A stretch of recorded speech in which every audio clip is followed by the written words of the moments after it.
Welcome to the Everything Is Earned podcast. I'm your host, CLE Tallboy, and I'm here with Tim, aka It's Contagious, and we are breaking down everything happening in your Cleveland sports world. And we're going to start with the Browns today. They're now 2-1, and we're playing 500 football, and that feels darn good. We'll take 2 wins over the first 5 weeks of football, especially since we've been 1-31 over 2 full seasons of football. Young Browns team learning how to win. What do you think, Mike? I mean, it's awesome. You win the turnover battle.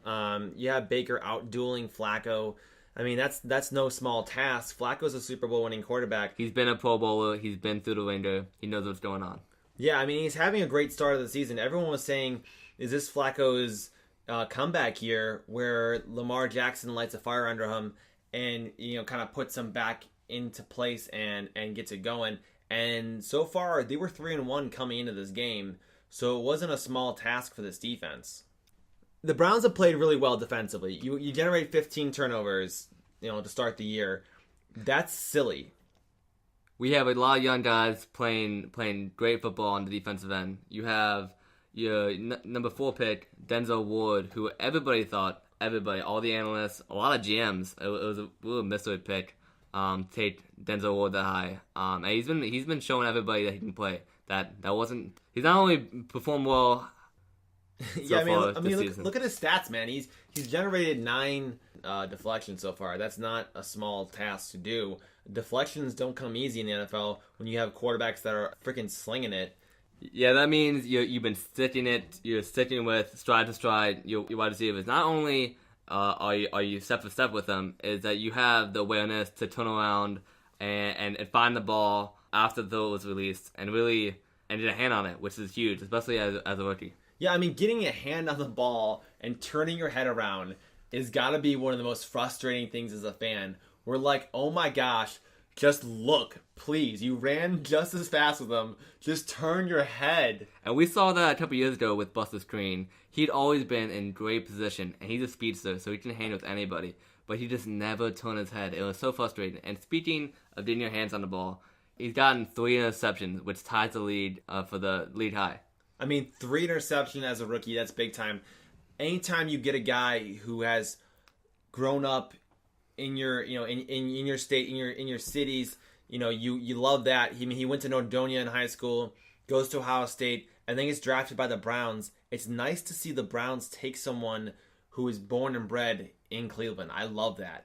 Yeah, we've been shy or afraid of, almost like allergic to Ohio State players for the last decade or so. And we've proven just by 2 players in Denzel Ward and Carlos Hyde that being a hometown guy has an effect on the players playing for your team.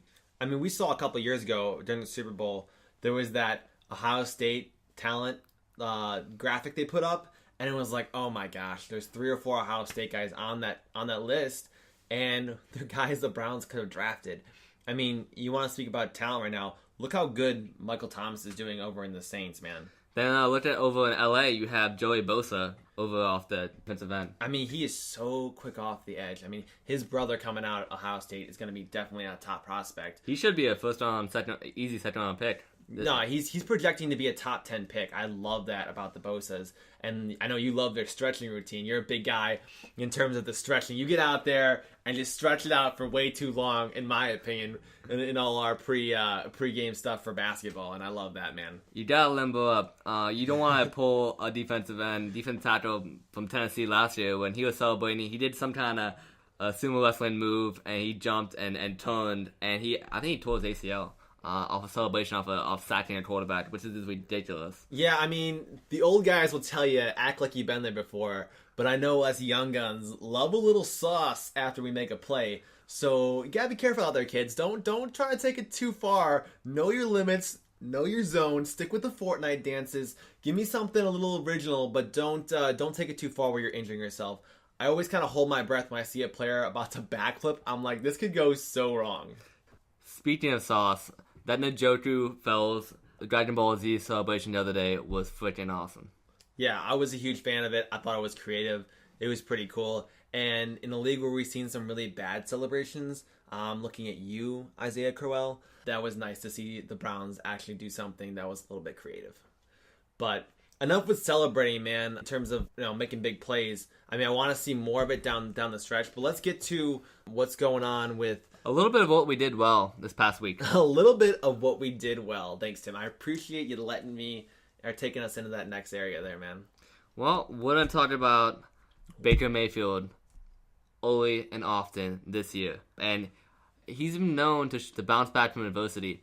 Not only does he do that on the football field, he's done it to be able to get on the football field with winning 2 jobs as a walk-on. But hold on, Tim. What kind of adversity are you talking about with Baker Mayfield? I mean, did he really have any adversity? He said all the right things. He did all the right things in camp. And then when he was able to come into a game, he's done nothing but perform.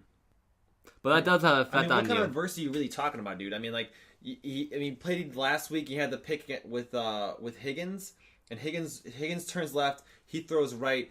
The defender reads it like he's the wide receiver, and it's a pick early in the game. Anytime you have any interception, I think it takes a toll on you mentally. It depends. It all depends on how you take it. And so far, as a rookie, Baker has taken that adversity and that kind of the rough patch very well. I mean, that's something to overcome. I mean, you have 4 turnovers the week before, and then you start the game the first quarter, end up getting a turnover. That's a nice piece of adversity to overcome. You've seen rookies go in there and throw interception after interception. I mean, I'm looking at you, Nate Pearman. Like, we watched you come in last year and throw 4 or 5 first half interceptions. We know you're terrible. Like, it's okay. Like, that's why you guys drafted Josh Allen and you have Derek Anderson as your mentor. I'm not talking crap about Derek Anderson. I know we all love him, but I'm so glad we took Baker over Allen, to be honest with you. And we were talking about how these 2 defenses, Baltimore and Cleveland, really made it difficult for both offenses. Baker Mayfield got sacked 5 times this past Sunday, which a few of them were off Terrell Suggs, and he's a big guy. He's a tough guy, and he hits hard. So that was kind of like a welcome to the NFL kind of thing, and Baker was able to bounce back and show that doesn't affect him overall. I mean, whenever you have a guy as prolific as Terrell Suggs, you got to account for him. I think most of the game they did, and there was some moments in there where you thought Baker was going down, and he had that uncanny ability to scramble out and extend a play. And that's why I really love Baker over a guy like Tyrod, because when he, it starts to scramble drill, he's not looking for running lanes, he's looking for throwing lanes, and he keeps his eyes downfield, and that's a big plus at quarterback. I mean, you got guys in the league that have done that before, and you have some comparisons. I mean, you might be looking at a guy like Russell Wilson or a guy like Drew Brees, and you kind of think, man, there's a high ceiling on this kid, and I really like what he's done so far. Yeah, he has good football IQ and awareness in the pocket. He's a pocket passer for sure. And when we saw it with Tyrod, even when he had a clean pocket, he was looking to scramble. He's always afraid to use his arm. Baker, he wants to be in the pocket. We saw that when he was deep into his own field. He was in his end zone once, where both tackles came in on him, and they might have been a foot away, maybe even had a hand on his shoulder or his arm, and he found a way to stay composed and calm in the pocket and keep those hands moving. I mean, I think you got to give credit to Todd Haley there, because when you had Tyrod, it felt like he was almost like dumbing the offense down for him, but now with Baker in there, he's gunslinging and he's calling plays that are going to get you yards. I mean, you look at that 2-minute drill he had to end the half. I mean, that was outstanding. Yeah, he had 2 throws to Njoku, which was promising because he's been inconsistent. And he's struggled with drops. I mean, Njoku has struggled with drops. As a player who's done that, you really getting those 1 or 2 catches can really make a difference and start you on the correct path, right? Oh yeah, it definitely give you some rhythm. He had two nice little chunk plays with 19 yards for Njoku. Then the following play, 24 yards, which led up to Higgins' touchdown off that full verts play for 19. Yeah, I mean, having a rookie go in there and run a 2-minute drill like he did with a defense that hasn't given really a whole lot of points so far in the game, I mean, that's an awesome feeling, because I've seen veteran quarterbacks and I've seen good teams pack it in before the half and just go, oh no, we're just gonna run a couple run plays, take a little clock off, and we're gonna punt out and try to change the field position.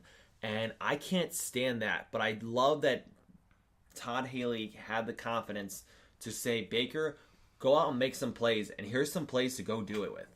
Well, you're not going to draft the number one guy to play it safe. He's not a game manager. We know, based off the last few weeks, he looks like he's going to be a franchise quarterback. And you just want to see what he has the capability of doing. And he's shown from the beginning here that he has the potential to make big plays and a big impact on the game. Speaking of game managers and franchise quarterbacks, I don't think you could be a game manager and run America's team. Now, that's a little bit of a slight to the Cowboys, but I don't know if anyone saw, but Jim Rome from CBS Sports, before Sunday's game against Baltimore, went out there and said, the Browns are America's team, and it's not even close anymore. I'm done with Jerry Jones. I'm done with Dak Prescott. I don't care about how much money or all their dumb drama. Dak is boring to me. He's not the answer there. But you know who is the answer? Baker freaking Mayfield. The Cowboys are old news. You know what's not exciting? Watching Dallas go 3-and-out every possession. You know what is exciting? Watching Baker Mayfield pick up chunk play after chunk play after chunk play. Also, how about that Baker special? I mean, you don't get that from Dallas. That's some old school football. Oh, I'm going to hand off to my running back, maybe a yard or two all game long. Here we have shot plays. We have high-scoring offense. That is what the NFL is, and that's what it's going to. Yeah, I mean, they're making exciting plays, and they're doing it every game.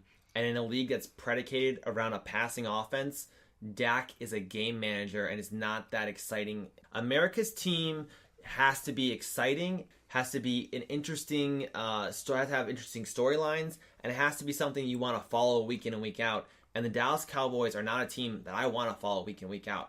I want to see what's going on with the Cleveland Browns because of Hard Knocks, because of the coming up from the bottom, from this team rising up, and they've got legitimate players on both ends. Yeah, and being underdogs and starting to perform is very exciting. You always want to root for an underdog because the outcome into wins is so much more satisfying. And ultimately, you know, you have a team that could be 5-0, but is 2-1, and I think the whole league sees that, and you know they've been put on notice. You're not going to walk into First Energy and just have a field day and have a day off. It's not that anymore. And that's what makes it interesting for football fans everywhere, not just Browns fans, is that underdog story. Everyone's looking for them to start doing well, and everyone can kind of rejoice in their success too. And now that people are coming on board, like Snoop Dogg, Brad Paisley, I mean, you got guys in celebrity circles that are starting to rep the Browns. I mean, look at CJ McCollum, man. He had some fun on Twitter. Ultimately, we believe the Browns are America's team. So look for the Browns to get a lot more exposure nationally and for people to keep jumping on the Baker Mayfield train because this train ain't stopping and we're the team to watch. Yeah, we're only getting better. We're learning how to win. We're putting the piece together. We have all this new infusion of talent. 59% roster turnover. John Dorsey and the rest of the Browns are trying to win. Cleveland's behind them. Let's do this. So moving on to a few things. We're going to talk about some of the things that have been itching under our skin over the last 5 weeks for the Browns and talk about some of the good things. So moving on here to some of the things that maybe are a little bit more annoying about the Browns. I know we love to talk about the things that we hate that's happening with the Browns over the last 20 years, but we're going to try to keep those to a minimum, but we have some things that we definitely have gripes about. The first thing has to be the lack of discipline. Penalties and special teams have been the top two annoyances so far through 5 weeks. I totally agree with you, man. I mean, what are we, 23rd in penalties? And we're just giving up way too many yards in that realm. I mean, you got to be a little more disciplined. And I think it starts with coaching.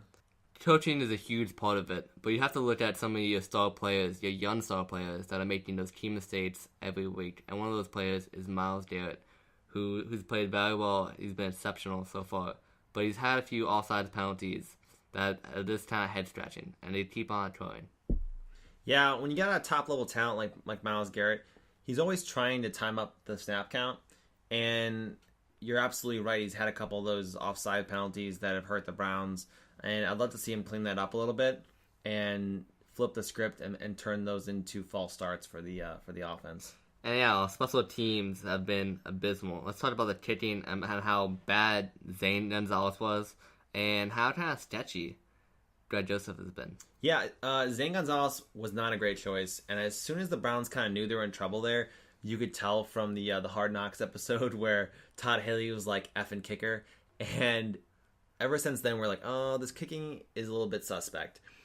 But it didn't help that he came in maybe injured. I don't know. He had a horrible first couple weeks. So the Browns are kicking 75% from their extra points, and we're just not good in either of those realms. I mean, that 66% is 27th in the league. They're at 66.7% on their accuracy, and that's 27th in the league. That's not going to get the job done. And even though we thought we patched a hole with Greg Joseph, that kick he hit in the overtime win versus the Baltimore Ravens was barely over the crossbar. It was kind of gross. Lastly, the head scratches for the offense. To close it out, let's talk about what the Browns are going to do with the Chargers next week.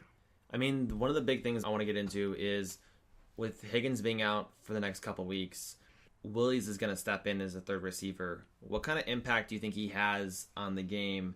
And is there a big drop-off? There should be a huge drop-off. Outside of those few miscommunications with Baker and Higgins, they've had good chemistry. Higgins has been much improved. So what we want with Willies is when he is given the chance, when he is given Baker's first and second, third progressions, options are being covered up. We want him to be able to touch the ball. And anything after that is icing on the cake. That's a good point, Tim. You want your wide receivers to catch the ball. Like, what a revolution. When the ball is thrown to them, this is not something we'll put on the field. I'm putting this on the podcast. You're not putting it on the That's a good is point, Tim. It's a real good point, Tim. We don't have a dump button, so I'm just going to fill this space with this audio, and then we'll get right back into it. This next week is not about Willies. It's about getting your best receivers back into the flow, back into the offense. And that receiver is Duke Johnson. He has put up ridiculous numbers as one of the best receiving running backs in the league, and he hasn't been given that opportunity this year. Yeah, I mean, looking at Duke last year, he was probably the only source of offense for the Browns, and for him not to get as involved as he probably should be so far is a little bit disappointing. And when you talk about getting guys going like Duke, you really want to see the whole offense step up with Hollywood Higgins out. And when I say that, I want to see players like Landry be smarter at the end of the game. I want to see Njoku not drop passes that hit him in the hands. And I want to see Duke Johnson get the ball in open space. Yeah, in the most creative way possible. Todd Haley needs to do a better job of getting players like Duke Johnson involved because he's one of your best playmakers. Let Baker get the ball quick and let Duke Johnson use his ability to create space and break tackles to the advantage to help move the chains. But Timmy, in the most creative way possible, really? Absolutely. I want to see Njoku bombs. I want to see more Baker specials. I want to see maybe even a Joe Patonio special.